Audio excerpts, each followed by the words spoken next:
Hello students, this is your Ashu sir. आज के lecture में हम ट्रिग्नोमेट्रिक चैप्टर के कुछ बच्चों के डाउट्स आए थे। आज उन डाउट्स को हम वन बाय वन करके क्लियर करते हैं। आई होप सारे बच्चों की प्रॉब्लम्स को दूर की जाएगी।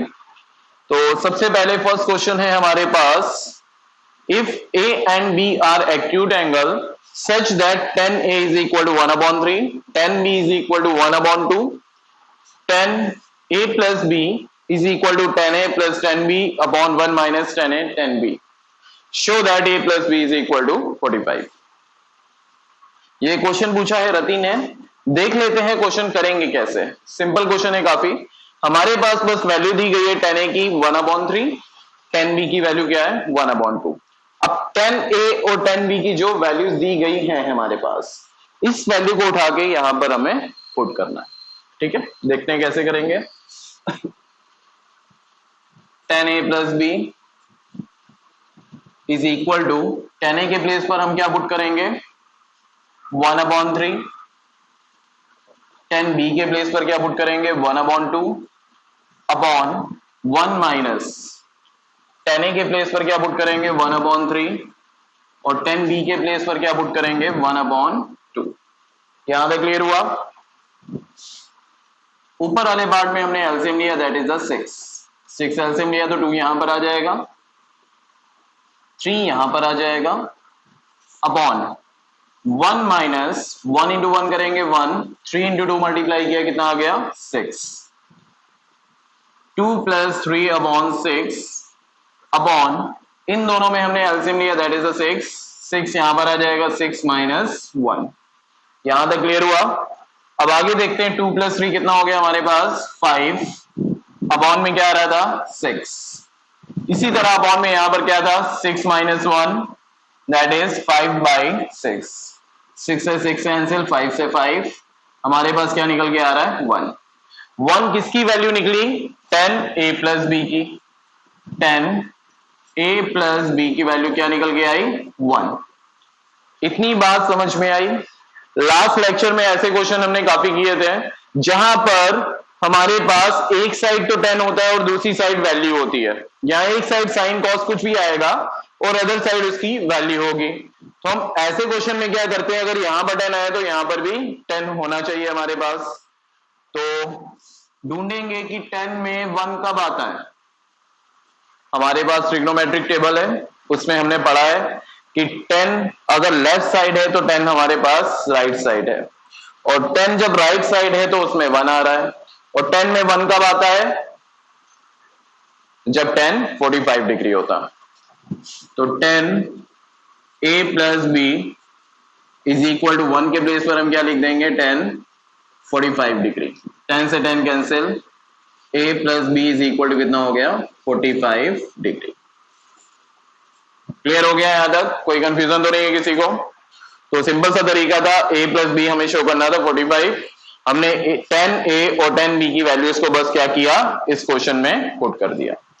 तो क्लियर हुआ कॉन्सेप्ट बच्चे? अब कोई परेशानी तो नहीं है इसमें? तो इजी तरीका है हमारे पास, इस कॉन्सेप्ट को फॉलो करते हुए कर लेंगे क्वेश्चन। तो नेक्स्ट क्वेश्चन देखते हैं। ओके तो स्टूडेंट नेक्स्ट क्वेश्चन देखते हैं। नेक्स्ट क्वेश्चन पूछा था नेहा ने हमसे, देख लेते हैं कैसे करेंगे इसको। क्वेश्चन है हमारे पास, in a right triangle ABC, right angle at B, find tan A is equal to 1, then verify that 2 sin A cos A is equal to 1। तो क्वेश्चन बिल्कुल ध्यान से देखेंगे। यहां पर क्या है हमारे पास 2 sin A cos A is equal to 1। इसको हम कर लेंगे दो तरीके से। तो पहला तो हम समझते हैं थोड़ा लॉन्ग प्रोसेस जो है, उसके बाद हम थोड़ा इजी भी देखेंगे। सबसे पहले हमारे पास क्या दिया गया tan A is equal to 1। It is given tan A is equal to 1। इतनी बात क्लियर हुई। tan A का मतलब क्या होता है? हमने ट्रिग्नोमेट्रिक रेशियो पढ़े थे, इंट्रोडक्शन में हमने देखा भी था कि tan का मतलब क्या होता है। इसके लिए हमने एक शॉर्टकट बताया था, PBP अपॉन HHB। इसका मतलब क्या था कि हमारे पास जो भी वैल्यू होंगी किस रेशियो होंगी, फर्स्ट वाला किसके था sine, second cos, then tan। तो tan का मतलब यहां पर क्या हो गया परपेंडिकुलर अपॉन बेस। क्लियर हुआ? इसके अपॉन में कुछ नहीं है तो 1 हो जाएगा। अब यहां तक हमारे पास इतना क्वेश्चन क्लियर हुआ और हमें क्या दिखा, परपेंडिकुलर एंड बेस।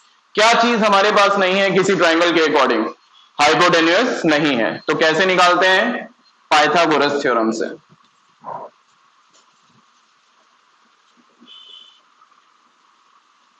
क्या करेंगे, यूजिंग पाइथागोरस थ्योरम। अब पाइथागोरस थ्योरम क्या होती है सभी को पता होगा, hypotenuse square is equal to base square plus perpendicular square. यहां तक क्लियर। अब हाइपोटेन्यूस हमें पता नहीं है और ये हम फाइंड करेंगे।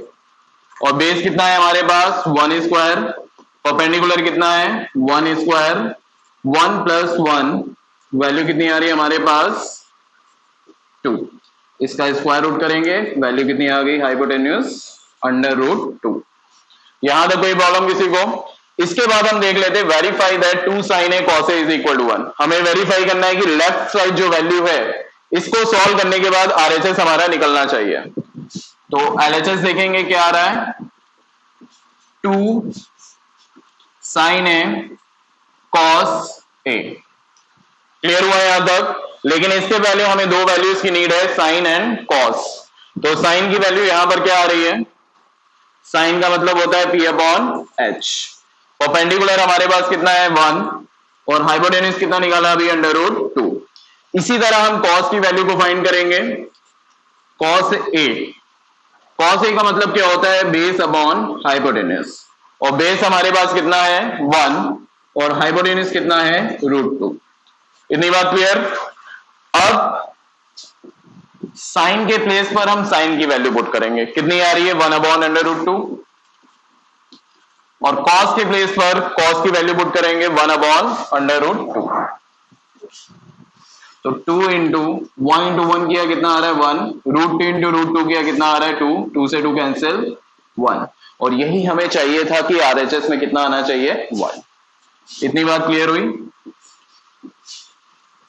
इसको अब शॉर्टकट तरीके से देख लेते हैं कि कंपटीशन एग्जाम में आएगा तो इतने लंबे तरीके से हमें नहीं करना, थ्योरी बेस्ड क्वेश्चन पूरा सॉल्व करने की नीड नहीं है। तो करें कैसे है, तो देखो यहां पर हमारे पास क्या था 10a। अभी हमने लास्ट क्वेश्चन में देखा था कि अगर 10 लेफ्ट साइड आ रहा है तो राइट साइड भी 10 होना चाहिए। क्लियर। अगर 10 यहां पर है तो 1 10 में कब आता है, तो सिंपल सी चीज हम देखेंगे, ट्रिग्नोमेट्रिक टेबल में जाएंगे और उसमें देखेंगे 10 के टर्म्स में 1 कब आ रहा है। और जब 10 45 डिग्री होता है तो उसकी वैल्यू क्या होती है 1। क्लियर हुआ। सिंपल सा कॉन्सेप्ट, जो हमने इतनी वैल्यूज निकाली थी इसको निकालने की नीड नहीं है। क्या किया हमने, अगर लेफ्ट साइड 10 है तो राइट साइड भी 10 हमें बनाना था। तो 10 10 दोनों साइड से कैंसिल और a की वैल्यू कितनी आ रही है 45 डिग्री। क्लियर हो गया। अब हमें प्रूफ क्या करना था, 2 sin थीटा या 2 sin a cos a। इसको सॉल्व करो और 1 आ जाए। तो सब कुछ पता है हमें, 2 sin a के प्लेस पर 45 डिग्री, cos के प्लेस पर 45 डिग्री, sin 45 की वैल्यू क्या होती है 1/√2 और cos की वैल्यू 1/√2। सिंप्लीफिकेशन करेंगे, √2 इंटू √2 कैंसिल हुआ, कितना आ गया 1। क्लियर। जो हमें इतना लंबा क्वेश्चन किया वो हमारा 4-5 लाइन में खत्म हो जाएगा। तो क्लियर हुआ सभी को, कोई प्रॉब्लम तो नहीं है। अब आगे नेक्स्ट क्वेश्चन देखते हैं। ओके स्टूडेंट्स, नेक्स्ट क्वेश्चन देखते हैं। ये क्वेश्चन पूछा है रति ने। तो देखो बच्चे कैसे करेंगे question, using the formula 10 2a is equal to 2 tan a upon 1 minus 10 square a, find value of 1060 it being given that 1030 is equal to 1/√3। हमारे पास कितना पता है 1030 की वैल्यू हमारे पास क्या है सिर्फ 1/√3। हमें फाइंड क्या करना है, value of 1060 if 10 2a is equal to 2 tan a upon 1 minus 10 square a। Clear.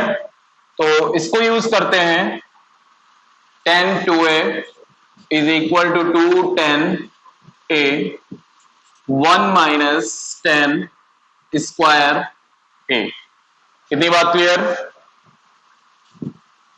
10 2, अगर हम a के प्लेस पर 30 पुट कर दें। क्लियर। और ऐसा क्यों किया, क्योंकि हमें 30 की वैल्यू पता है। क्लियर।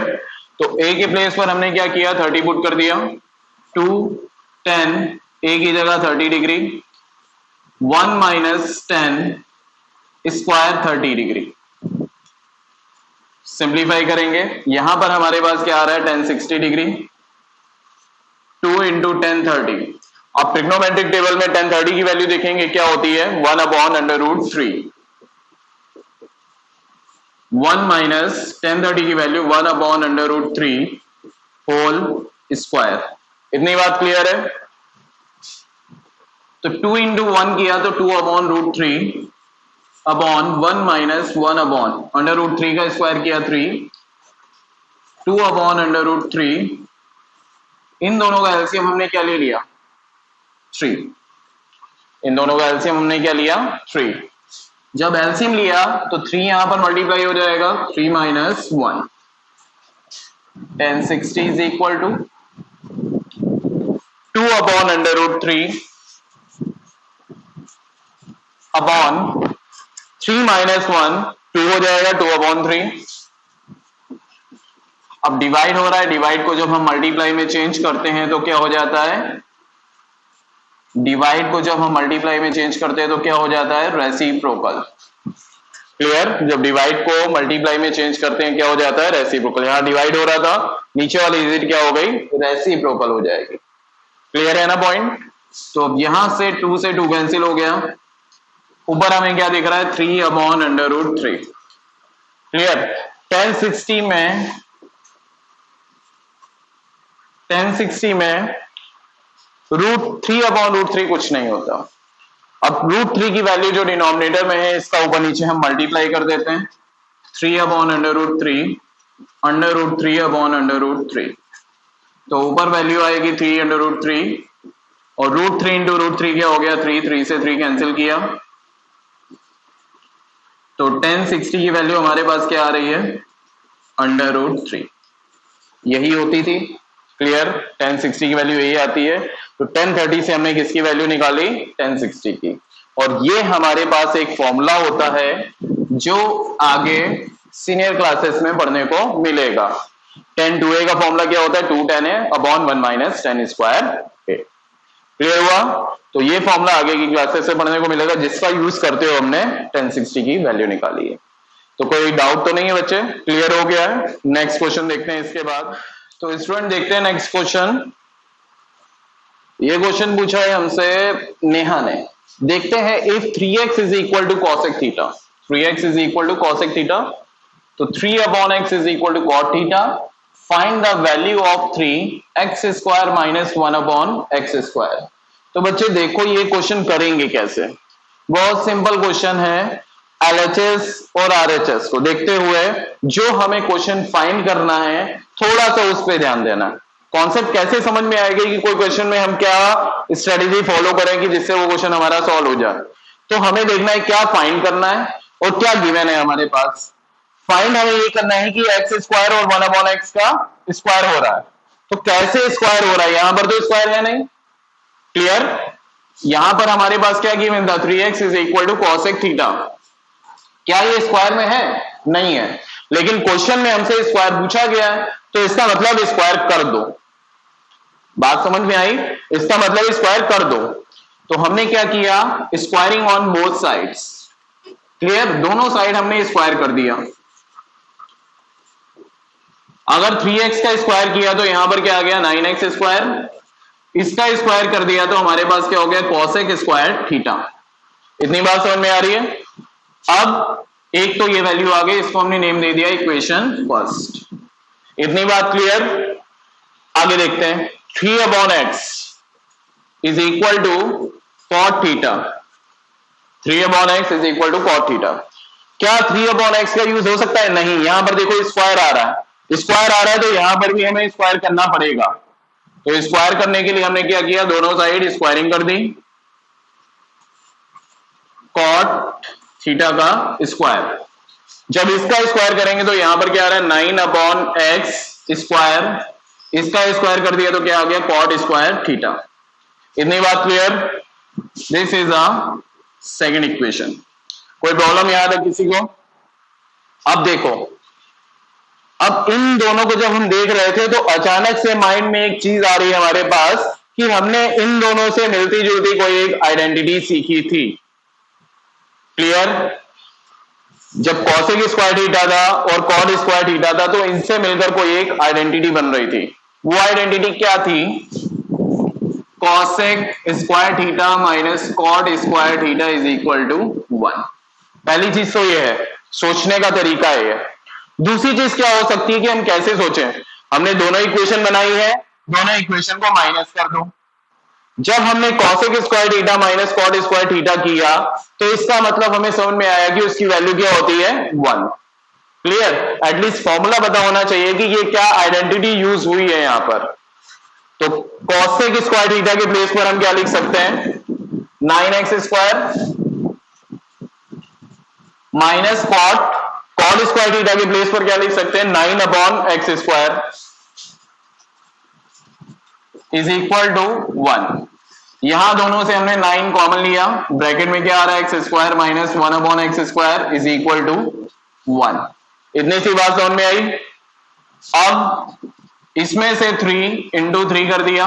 क्यों किया ये भी चीज सोच लो, क्योंकि हमें एक 3 यहां पर चाहिए। अंदर वाली चीज तो यहां पर मिल रही है लेकिन एक 3 यहां पर नहीं मिल रहा, तो हमने इसको 3 में ब्रेक कर दिया। क्लियर? तो 9 को हम क्या लिख सकते हैं? 3 इंटू 3। यहां पर हो गया x square minus 1 upon x square is equal to 1। अब ये जो 3 है इक्वल के इधर चला जाएगा, इसको उठा के इक्वल के इधर फेंक दो। क्लियर? तो यहां पर क्या आ जाएगा? 3 x square minus 1 upon x square is equal to 1। अब 3 क्या चाहिए? एक 3। जब एक 3 चाहिए तो इसको रोक लो और एक 3 को उठा के उधर फेंक दो। ठीक है? मतलब एक 3 को उठा के हम उधर ले जाएंगे। तो यहां पर क्या हो गया? X square minus 1 upon x square is equal to 1। ये 3 इक्वल के इधर आया तो अपॉन में हो गया। तो इतने की वैल्यू हमारे पास क्या निकल के आ रही है? 1 upon 3 and this is the answer. तो क्लियर हुआ बच्चे? क्वेश्चन कैसे करेंगे? तो सिंपल सा था, दोनों इक्वेशन को हमने माइनस किया तो देखा क्या बन रहा था? आइडेंटिटी, और वही आइडेंटिटी फॉलो करते हुए हमने सॉल्व कर दिया। क्लियर? आइडेंटिटी में कॉसेक स्क्वायर और कॉड स्क्वायर की वैल्यू पुट कर दी। तो क्लियर हुआ सभी को? नेक्स्ट क्वेश्चन देखते हैं इसके बाद। ओके स्टूडेंट, तो देखते हैं नेक्स्ट क्वेश्चन भी नेहा ने ही पूछा है। If sine theta is equal to A square minus B square upon A square plus B square, find all the values of T ratios of theta. Clear? हमें क्या करना है? टी रेशियोज ऑफ थीटा, मतलब angle हमारे पास ऐसे हैं जो एक रेशियो हमारा निकाल रहे हैं, लेकिन बाकी के सारे टी रेशियोज हमें निकालने हैं। टी रेशियोज का मतलब क्या है? ट्रिग्नोमेट्रिक रेशियो, जो sine cos tan cot sec cosec होते हैं, लेकिन इसमें से एक पता है हमें साइन, बाकी के हमें फाइंड करना है। तो देखते हैं कैसे निकालेंगे। तो साइन का मतलब क्या होता है? Perpendicular upon hypotenuse. साइन का मतलब क्या होता है हमारे पास? परपेंडिकुलर, मतलब परपेंडिकुलर अपॉन हाइपोटेन्यूस। परपेंडिकुलर और हाइपोटेन्यूस पता है, क्या फाइंड करना है हमें? बेस। तो परपेंडिकुलर कितना है हमारे पास? A square minus B square. Hypotenuse कितना है? A square plus B square. Find all the values of T ratios of theta. हमें क्या निकालना है? थीटा के सारे ट्रिग्नोमेट्रिक रेशियोज की वैल्यू को फाइंड करना है। तो कैसे करें? हमारे पास देखो क्या पता है? परपेंडिकुलर और हाइपोटेन्यूस। क्या नहीं पता? बेस। तो कैसे निकालेंगे? Pythagoras theorem. तो लिख देंगे यूजिंग पाइथागोरस थ्योरम। और पाइथागोरस थ्योरम क्या होती है? पता होगा सबको अच्छे से। Hypotenuse square is equal to base square plus perpendicular square. Hypotenuse कितना है हमारे पास? A square plus B square का होल स्क्वायर। ठीक है? ए स्क्वायर बी स्क्वायर तो था, उसका होल स्क्वायर हो रहा है हमारे पास। इसी तरह बेस हम फाइंड कर ले, बेस नहीं पता। परपेंडिकुलर कितना है हमारे पास? A square minus B square, इसका होल स्क्वायर कर दिया। तो ये हमारा क्या हो गया? परपेंडिकुलर। अब देखो यहां पर एक फॉर्मूला लग रहा है, इस पूरे को ए मान लो, इस पूरे को बी मान लो, तो ए प्लस बी का होल स्क्वायर लग रहा है। क्या होता है फॉर्मूला? ए स्क्वायर कर दिया बी स्क्वायर, बी की जगह ये है बी स्क्वायर प्लस 2ab, तो 2 into A square B square, इतनी बात समझ में आ गई, is equal to B square plus A minus B का होल स्क्वायर, क्या होता है ए स्क्वायर का whole square plus B square का होल स्क्वायर प्लस 2, माइनस का फॉर्मूला था तो फॉर्मूला क्या होता है A square plus B square minus 2ab, तो 2ab, ये हमारे पास सेकंड फॉर्मूला यूज हो गया। अब सॉल्व कर देते हैं बाकी का भी, ए स्क्वायर का स्क्वायर a4, बी स्क्वायर का square b4 plus 2a square B square, इतनी बात समझ में आ गई, B square plus A square का स्क्वायर किया a4, बी स्क्वायर का स्क्वायर किया b4 minus 2a square B square, तो a4 से a4, b4 से b4 कैंसिल हो गया, क्लियर हुआ। अब ये माइनस का था, उठा के इक्वल के इधर ले आओ, तो पहले से हमारे पास 2a स्क्वायर बी स्क्वायर था, इसको उठा के हम इधर लाए तो ये प्लस में यहां पर हो गया 2a square B square is equal to B square, इतनी बात समझ में आ गई।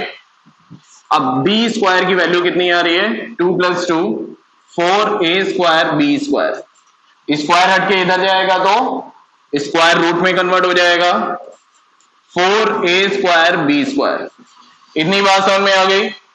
अब स्क्वायर रूट करेंगे, 4 का स्क्वायर रूट क्या होता है 2, a स्क्वायर का square root a, b square का स्क्वायर रूट b, तो बेस हमारे पास कितना आ गया 2ab, क्लियर। परपेंडिकुलर पता है, हाइपोटेन्यूज पता है, बेस पता हो गया, क्लियर, तीनों चीजें आ गई हमारे पास। अब हमें निकालना है टी रेशियोज ऑफ थीटा, बाकी के रेशियोज निकालने हैं, तो साइन पता है, तो कौन कौन सा हो गया cos theta, tan theta, cot theta, sec theta and cosec theta, clear, एक पता है, बाकी के पास हमारे पास ये हो गए। अब देखो ये सब की वैल्यू क्या होती है, तो इसके लिए हमने सीखा था P B P upon H H B, यही पढ़ा था हमने।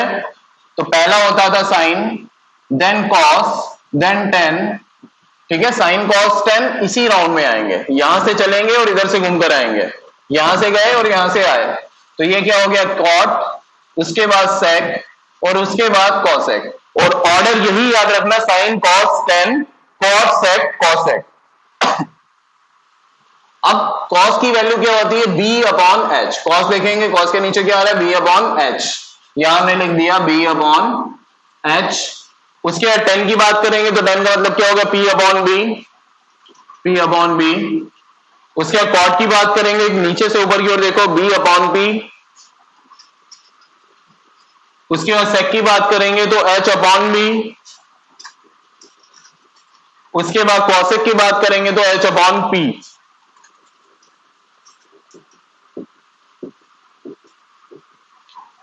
यहां तो कोई कंफ्यूजन है किसी को?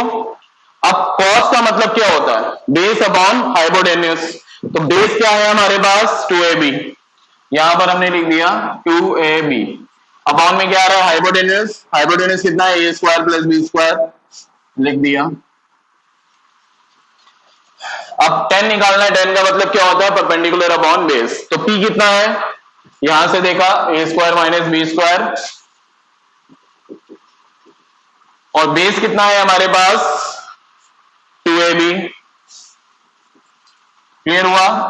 कॉट का मतलब क्या है b अपॉन p, तो b कितना है 2ab और p कितना है A square minus B square. उसके बाद सेक, सेक क्या है h अपॉन बी, तो h कितना है A square plus B square, upon में क्या आ रहा है बेस, तो बेस कितना है 2ab। नेक्स्ट कॉसेक, कॉसेक का क्या होता है h अपॉन p, तो h कितना है A square plus B square upon p, p कितना है A square minus B square. तो इस तरह से हमने ट्रिग्नोमेट्रिक रेशियोज को सॉल्व कर दिया। तो क्वेश्चन क्लियर हुआ सभी को? कभी भी ट्रिग्नोमेट्रिक रेशियो निकालने के लिए है या पर्टिकुलर कुछ पूछ लिए जाए तो पैटर्न हमारा यही है कि दो वैल्यू पता होंगी, पाइथागोरस से तीसरी निकालो। तीसरी वो जरूरी नहीं है, बेस ही है, कभी भी कुछ हो सकता है, परपेंडिकुलर, कभी हाइपोटेन्यूस हो सकता है, कुछ भी हो सकता है। तो दो वैल्यू पता होती है, तीसरी निकालो और वो वैल्यू निकाल के बाकी के रेशियोज फाइंड कर लो। तो इजी क्वेश्चन है, आई होप क्लियर हो गए होंगे सभी को। आगे के क्वेश्चन देखते हैं next. Okay student, next question देखते हैं। Next question, in a triangle ABC, right angle at B, sin A is equal to under root 3 by 2.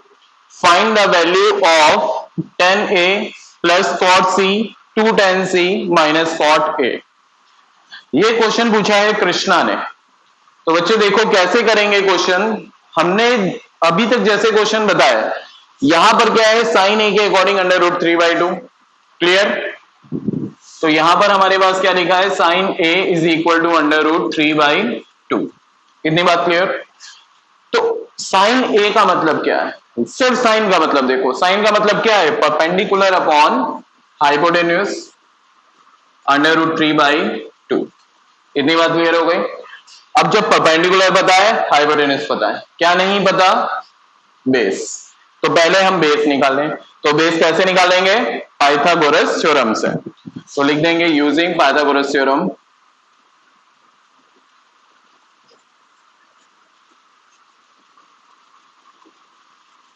Pythagoras theorem क्या होती है, hypotenuse square is equal to base square plus perpendicular square.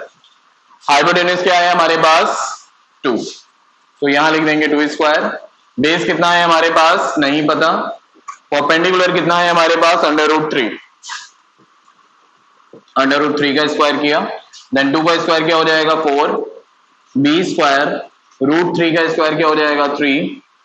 तो 4 minus 3 is equal to क्या हो गया, B square. तो B square is equal to क्या हो गया, 1। तो बी की वैल्यू कितनी हो गई, अंडर रूट 1। क्लियर हुआ। और अंडर रूट 1 क्या होता है, 1। क्लियर, यहां तक तो समझ में आ गया। लेकिन यहां पर ए एंगल के साथ हमें एंगल सी भी दिख रहा है, तो उसके लिए हमें एक फिगर बनाना पड़ेगा। फिगर कौन सा होगा, राइट ट्रायंगल। राइट एंगल कहां पर बोला, बी पर। अब ए और सी इनमें कोई भी ले लो, इसको ए ले लो, इसको सी ले लो, या इसको ले लो ए या इसको सी ले लो, कोई भी कुछ ले सकता है। हमने ए यहां पर ले लिया, सी यहां पर ले लिया, राइट एंगल एट बी। इतनी बात समझ में आ गई। अब ए के अकॉर्डिंग बात करते हैं।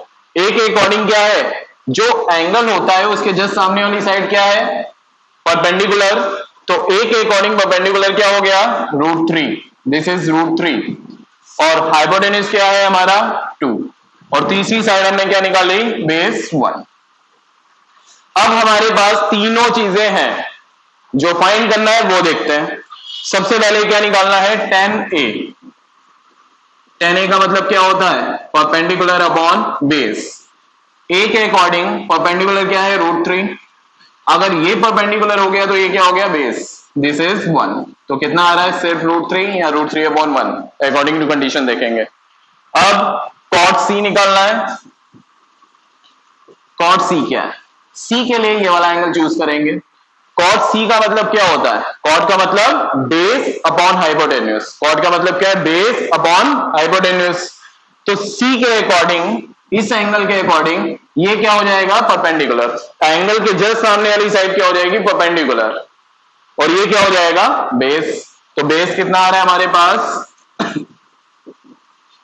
एक सी के अकॉर्डिंग ये परपेंडिकुलर, तो ये क्या हो गया, बेस। बेस कितना आ रहा है, रूट 3, परपेंडिकुलर कितना है, 1, इक्वल टू कितना आ गया, रूट 3। इतनी बात समझ में आ गई।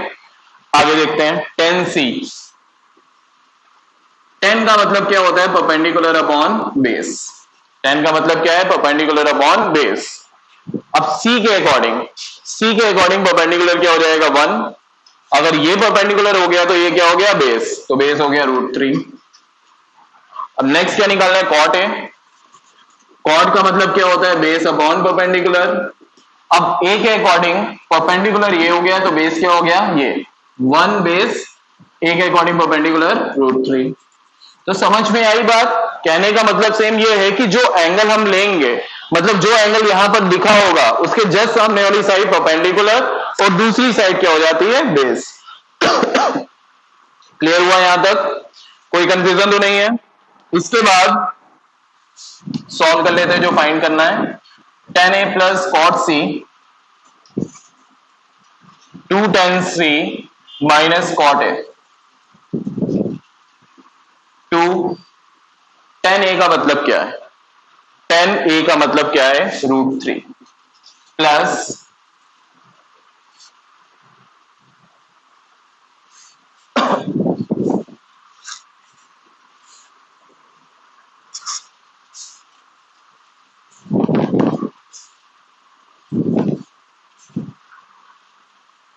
अब यहां पर देखेंगे क्वेश्चन था हमारे पास ये, और tan a का मतलब क्या है?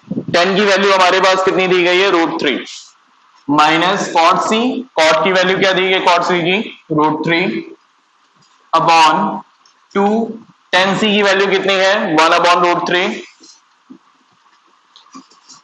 माइनस cot a की वैल्यू कितनी है? 1/√3। सबकी वैल्यूज हमने यहां से उठा के पुट कर दी। √3 माइनस √3 0, 2/√3 माइनस 1/√3। सॉल्व करने की नीड नहीं है। क्लियर? क्यों नीड नहीं है? क्योंकि ऊपर 0 आ गया। 0 से कोई नंबर डिवाइड होता है हमेशा आंसर क्या आता है? 0। क्लियर हुआ? कोई प्रॉब्लम तो नहीं है? तो देखते हैं नेक्स्ट क्वेश्चन।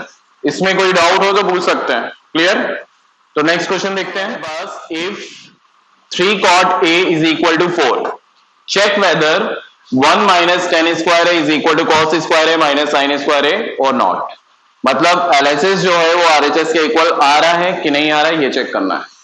क्लियर? तो ये क्वेश्चन हमसे पूछा है आलोक ने। देखते हैं आलोक कैसे करेंगे क्वेश्चन। तो सबसे पहले हमारे पास क्या है? 3 cot a is equal to 4। Clear? इतनी चीज गिवन है। तो cot a 3 को इक्वल के इधर ले आएंगे 4/3, और cot का मतलब क्या होता है हमारे पास? Base upon perpendicular. cot का मतलब क्या होता है? Base upon perpendicular. तो बेस कितना आ रहा है? 4, और परपेंडिकुलर कितना आ रहा है? 3। इतनी बात क्लियर है? अब इन दोनों के साथ हम आगे देखते हैं। बेस पता चल गया, परपेंडिकुलर पता चल गया, 4/3। जब बेस और परपेंडिकुलर है तो क्या नहीं है? हाइपोटेन्यूस नहीं है हमारे पास। तो यूजिंग पाइथागोरस थ्योरम, क्लियर? तो पाइथागोरस थ्योरम हमारी क्या होती है? Hypotenuse square is equal to base square plus perpendicular square. Hypotenuse हमें नहीं पता, बेस के प्लेस पर क्या आ जाएगा? 4 स्क्वायर, परपेंडिकुलर के प्लेस पर क्या आ जाएगा? 3 स्क्वायर, 4 स्क्वायर 16, 3 स्क्वायर 9। तो h square is equal to कितना आ गया? 25। h की वैल्यू कितनी आ गई? √25। 25 का स्क्वायर रूट करेंगे तो कितना आ जाएगा? 5। तो हमसे हाइपोटेन्यूस हमने निकाल दिया यहां तक। क्लियर हुआ? अब LHS और RHS को सॉल्व करना है। देखते हैं इक्वल आ रहा है कि नहीं आ रहा। तो LHS है हमारे पास 1 माइनस 10 स्क्वायर है। ठीक है? तो 1 माइनस 10 स्क्वायर है, कैसे सॉल्व करेंगे? 10 का मतलब क्या है?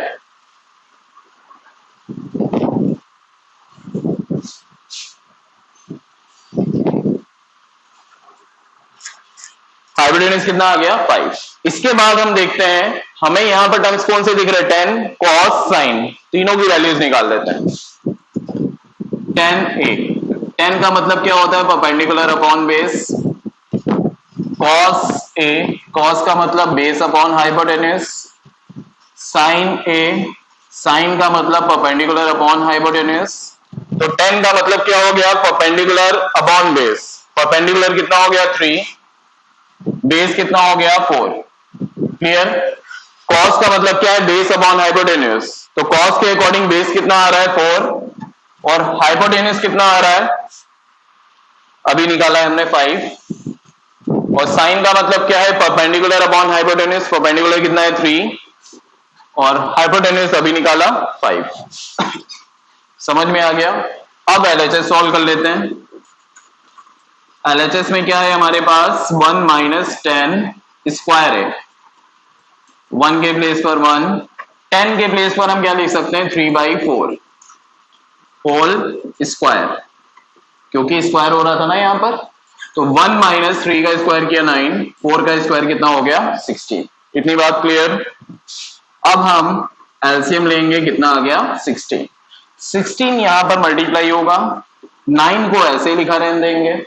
16 माइनस 9 कितना होता है 7/16। तो एलएचएस हमारे पास कितना आ रहा है 7/16। अब आरएचएस सॉल्व करते हैं। आरएचएस में हमारे पास है कॉस स्क्वायर ए माइनस साइन स्क्वायर ए। तो कॉस का मतलब क्या होता है, अभी हमने निकाली कॉस की वैल्यू 4/5 और स्क्वायर हो रहा है तो स्क्वायर कर देंगे। उसके बाद साइन, साइन की वैल्यू हमने निकाली 3/5, साइन का स्क्वायर हो रहा है तो जो वैल्यू आएगी इसका भी स्क्वायर हो जाएगा। क्लियर। अब 4 का स्क्वायर कर दिया 16, 5 का स्क्वायर 25, 3 का स्क्वायर किया 9, 5 का स्क्वायर 25, इन दोनों को सब्ट्रैक्ट किया 7/25। अब एलएचएस में कितना आ रहा था 7/16 और यहां पर आरएचएस में कितना आ रहा है 7/25। Is it equal? No, so it is not equal. ठीक है, समझ में आया सबको? कोई कंफ्यूजन तो नहीं है कि क्वेश्चन कैसे अटेम्प्ट किया? पहले सबकी वैल्यू निकाल ली, उसके बाद एलएचएस और आरएचएस में वैल्यू पुट कर दी। तो क्लियर हुआ यहां तक? अब नेक्स्ट, ओके, तो नेक्स्ट क्वेश्चन देखते हैं। ये क्वेश्चन पूछा है शैलजा ने, तो देखते हैं बच्चे कैसे करेंगे question. If 3 cot theta is equal to 2, तो सबसे पहले हमने क्या लिख दिया 3 cot theta is equal to 2, then show that this is equal to 1/3 आना चाहिए। इस क्वेश्चन को हम नई अप्रोच के साथ करेंगे। अभी तक बहुत सारे क्वेश्चन एक जैसे तरीके से करके आ रहे हैं, यहां कुछ नई अप्रोच लगाते हैं जिससे हम क्वेश्चन को सॉल्व कर लेंगे। क्लियर। cot थीटा 3 को उठा के इधर हम ले आए तो क्या हो गया 2/3।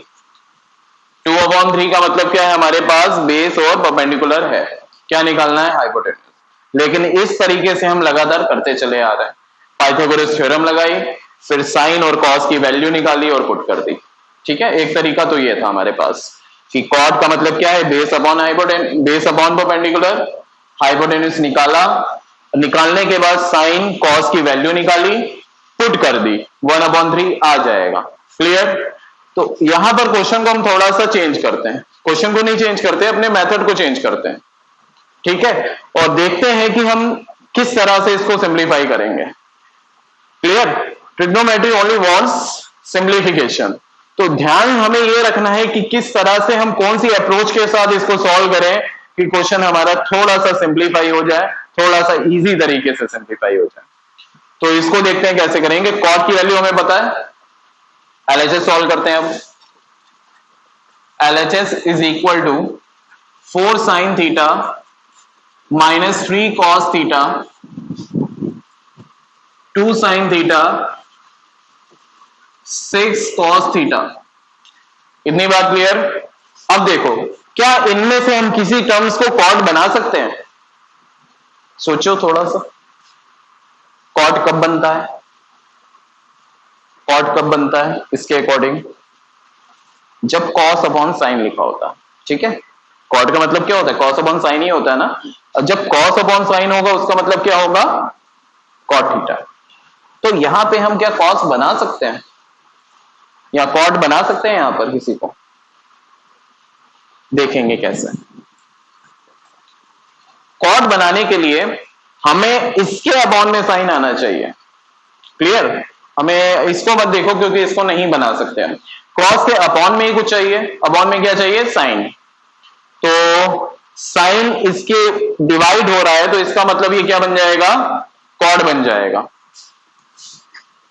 4 sin theta minus 3 cos theta.